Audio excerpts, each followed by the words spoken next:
Uau!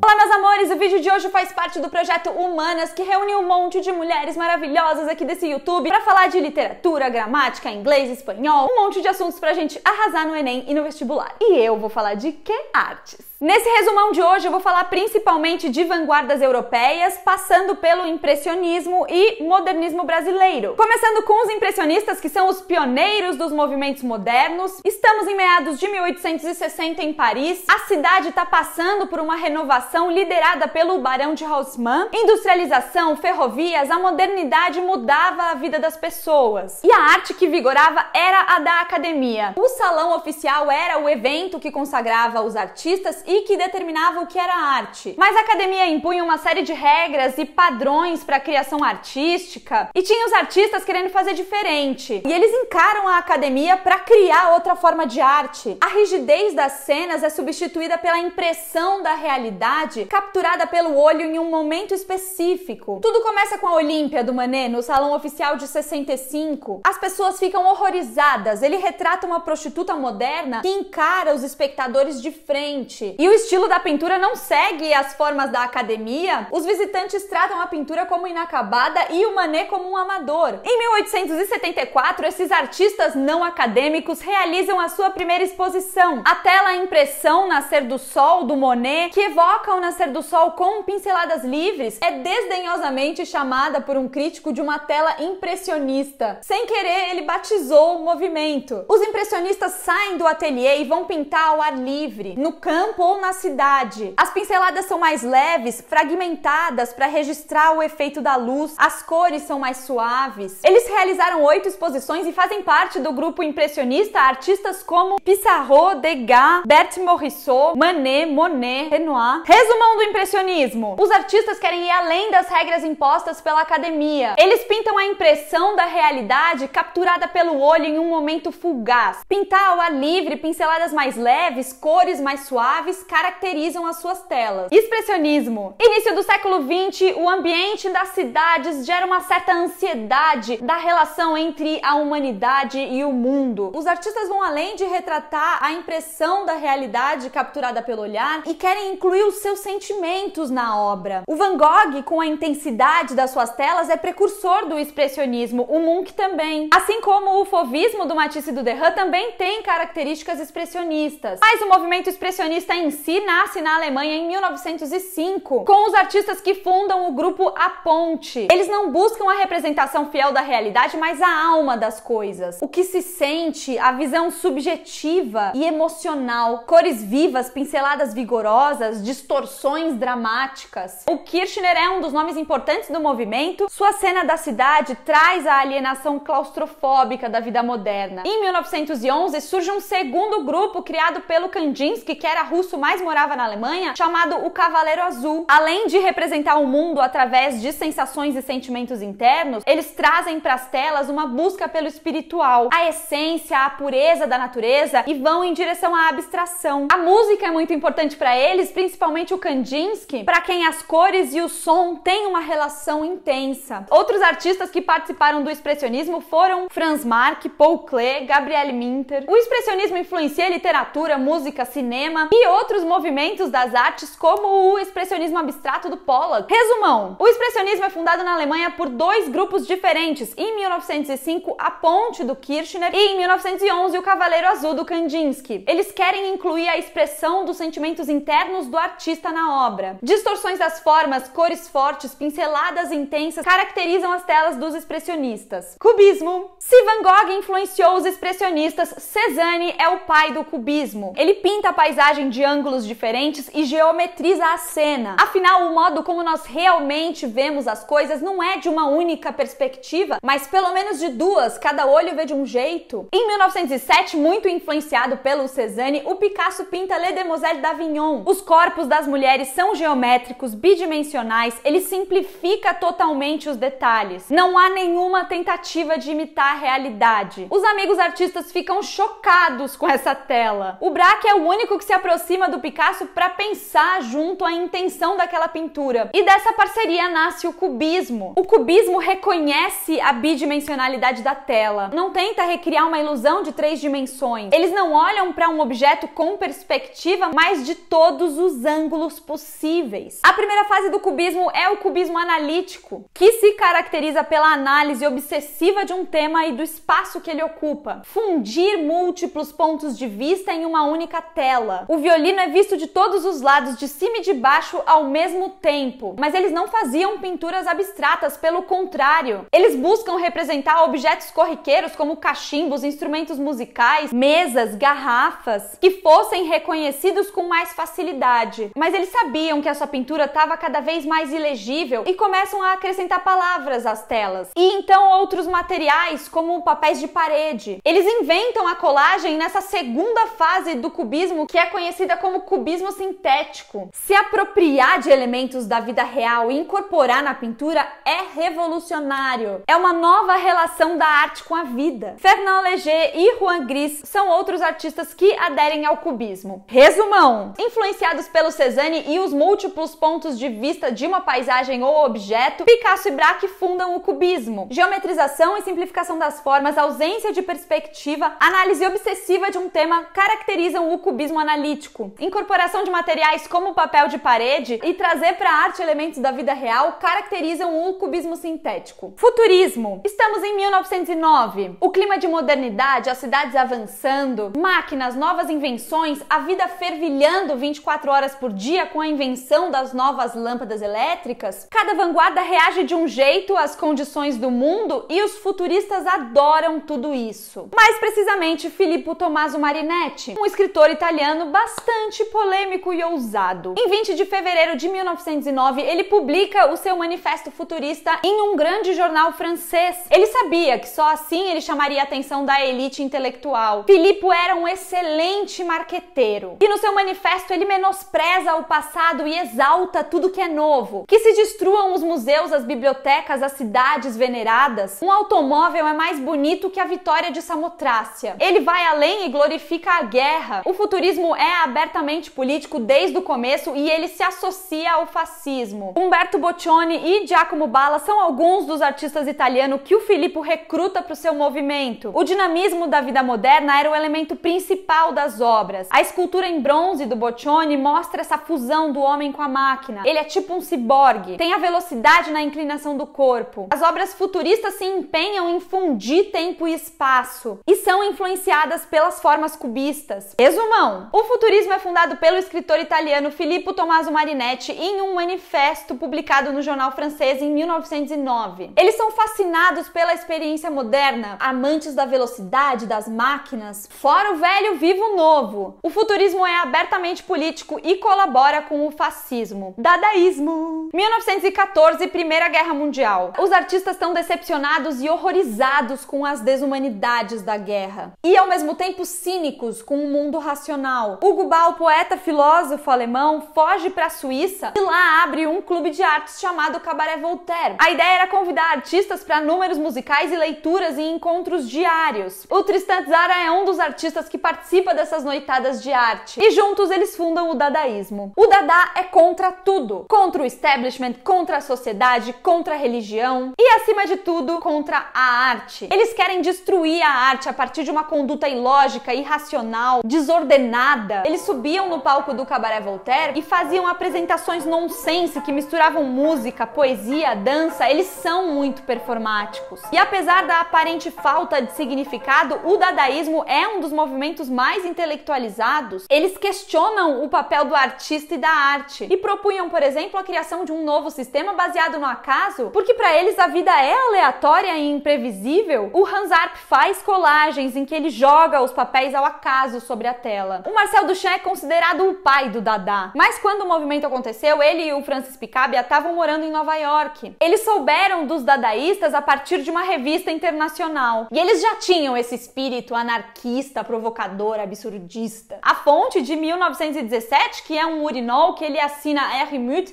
e coloca no contexto do museu, questiona totalmente a ideia da arte e muda os os rumos da arte. Em 1924, o dadaísmo se dispersa, com muitos dos seus artistas indo para o surrealismo. Mas eles influenciam a pop art, o punk, são a base para a arte conceitual. Resumão: Primeira Guerra, os artistas estão decepcionados e cínicos em relação à racionalidade. No Cabaret Voltaire, eles se reúnem em performances sem sentido, que misturam música, poesia, dança. São um movimento muito intelectualizado que questiona o papel do artista e da arte. O Marcel Duchamp, com seu urinol, virou o mundo de cabeça para baixo e mudou os rumos da arte. Surrealismo. O André Breton apoiava o dadaísmo, mas estava meio desiludido. E ele também queria incorporar os conceitos da psicanálise do Freud ao pensamento Dada. Ele se interessava muito pelo inconsciente, que se manifestava através dos sonhos e na escrita automática, fluxo de consciência e tal. Em 1924, ele publica o seu manifesto e usa a palavra surrealismo, inventada pelo escritor e crítico Guillaume Apollinaire em 1917, para falar do ballet Parade. E o Breton vai angariando artistas para o seu rol surrealista. O Juan Miró é um deles, com a sua pintura feita de maneira espontânea, um automatismo psíquico. Max Ernst, com a obra Celebes, que é tida como uma tela de transição entre o Dada e o surreal. Salvador Dalí, que é uma figura-chave do surrealismo, e fora o jeitão excêntrico e tudo que ele fazia para chamar atenção, a sua obra é bastante significativa. Ele produzia paisagens oníricas a partir de um estado de transe que chamou de método de interpretação paranoico. Era no sonho que a verdade da existência humana existia. A persistência da memória é uma das suas telas mais conhecidas, com o relógio se decompondo em uma paisagem, a sexualidade, o tempo, a morte, tá tudo ali. Magritte, com as suas cenas sinistras da vida urbana em que o ordinário é extraordinário. De Chirico, com as suas pinturas metafísicas, os experimentos fotográficos do Man Ray. As obras da Frida Kahlo foram incluídas pelo André Breton em uma exposição surrealista, mas a própria Frida dizia que ela não pintava sonhos, ela pintava realidade. Resumão: o surrealismo foi criado pelo André Breton, que acreditava no automatismo psíquico, inconsciente e sonhos como reveladores das emoções e dos desejos humanos. O pensamento do Freud é fundamental para o surrealismo e cada artista recorre aos seus próprios sonhos, à sua mente inconsciente na hora de criar. Muito bem, isso foram as vanguardas europeias. Agora vamos falar rapidinho de modernismo brasileiro. Todas essas mudanças acontecendo no mundo e as vanguardas fervendo na Europa influenciam o fazer artístico aqui no Brasil também. Os nossos artistas vinham nessa mesma onda de romper com o academicismo. Eles propõem uma mudança nos padrões estéticos, uma renovação na linguagem. Anitta Malfatti e Tarsila do Amaral são grandes nomes do modernismo brasileiro nas artes. A Anitta estuda na Alemanha, a Tarsila estuda em Paris e elas trazem a influência das vanguardas europeias para sua arte. Em 1917, a Anitta faz a sua primeira exposição modernista com as telas de pinceladas expressivas, cores fortes, deformação das formas e enquadramentos. Ela recebe uma crítica super dura do Monteiro Lobato. Ao mesmo tempo que os artistas repensam a forma e a cor, existe um forte debate nacionalista de incluir elementos brasileiros nas artes. Em fevereiro de 1922 acontece a Semana de Arte Moderna no Teatro Municipal de São Paulo, e que é um marco para o modernismo no país. A semana inclui arte, música, literatura. Mário de Andrade, Oswald de Andrade, Menotti Del Picchia são nomes importantes que, junto da Tarsila e da Anitta, formam o grupo dos 5. A Tarsila não participou da Semana de 22 porque ela estava em Paris, mas logo que volta para o Brasil, ela se junta ao movimento. Sua tela Abapuru é ícone do movimento antropofágico. A antropofagia defendia que os artistas se inspirassem, digerissem elementos da cultura europeia e juntassem a elementos brasileiros, transformando em uma coisa nossa que valorizasse o nosso país. Além da Anitta e da Tarsila, também se destacaram nomes importantes no modernismo do Brasil: Di Cavalcanti, Cândido Portinari, Vitor Brecheret, Lazar Segal. Resumão: o modernismo no Brasil tem pinceladas grossas, cores fortes, contrastes, deformações e tudo isso unido a elementos da paisagem, da cultura e do povo brasileiro. A Semana de 22 é um marco para o modernismo no Brasil. O Manifesto Antropofágico sugeria deglutir aspectos das culturas exteriores e associar a elementos culturais brasileiros, colocando em evidência a nossa identidade. Uau! Foi isso, nosso resumão. Espero muito, muito mesmo que tenha ajudado. Aproveita e se inscreve aqui na nossa semana super especial. Amanhã tem mais uma aula incrível com uma mulher maravilhosa. E é isso, manas. Vamos continuar arrasando.